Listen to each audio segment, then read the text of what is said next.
ఇప్పుడు టైం 10:00 అవుతుంది. Evening OP అయిన తర్వాత ఈ వీడియో చేస్తున్నాను. చేయడానికి అసలు ఓపిక లేదు కానీ చేస్తున్నాను. ఎందుకంటే ఇవాళ చూసిన ఓపీలో అసలు చాలా వరకు ఇన్ఫర్టిలిటీ పేషెంట్స్‌కి ఎన్నిసార్లు ఎక్సర్సైజ్ చేయండి, యోగా చేయండి, వాకింగ్ చేయండి అని చెప్పినా సరే చెయ్యరు. చాలామంది adolescent girls, teenage girls irregular periods అంటారు, పీసీఓడీ అంటారు.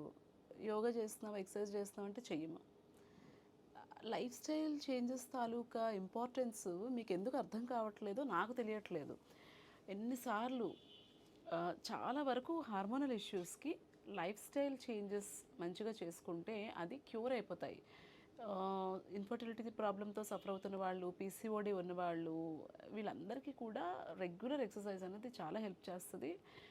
ఈ ఈ ఇన్ఫర్మేషన్ ఎన్నిసార్లు చెప్పినా అర్థం చేసుకోవట్లేదు. ఏదో టాబ్లెట్ ఒకటి వేసేస్తే ప్రెగ్నెన్సీస్ వచ్చేస్తాయి, లేకపోతే ఏదో ఒక టాబ్లెట్ వేసేస్తే హార్మోనల్ ఇష్యూస్ అన్నీ కరెక్ట్ అయిపోతాయి, ఎవ్రీ మంత్ రెగ్యులర్గా పీరియడ్స్ వచ్చేస్తాయి అనుకుంటారు. There is no short term solution. మీ వైపు నుంచి ఎఫర్ట్ ఉంటేనే రిజల్ట్ బాగుంటుంది. దయచేసి ఇది అర్థం చేసుకోండి. హార్మోనల్ ఇష్యూస్ ఉంటే కనుక మీకు please focus on your exercise and diet. I hope it is useful to you all and I hope కొంతమంది అన్నా మారుతారండి. Thank you.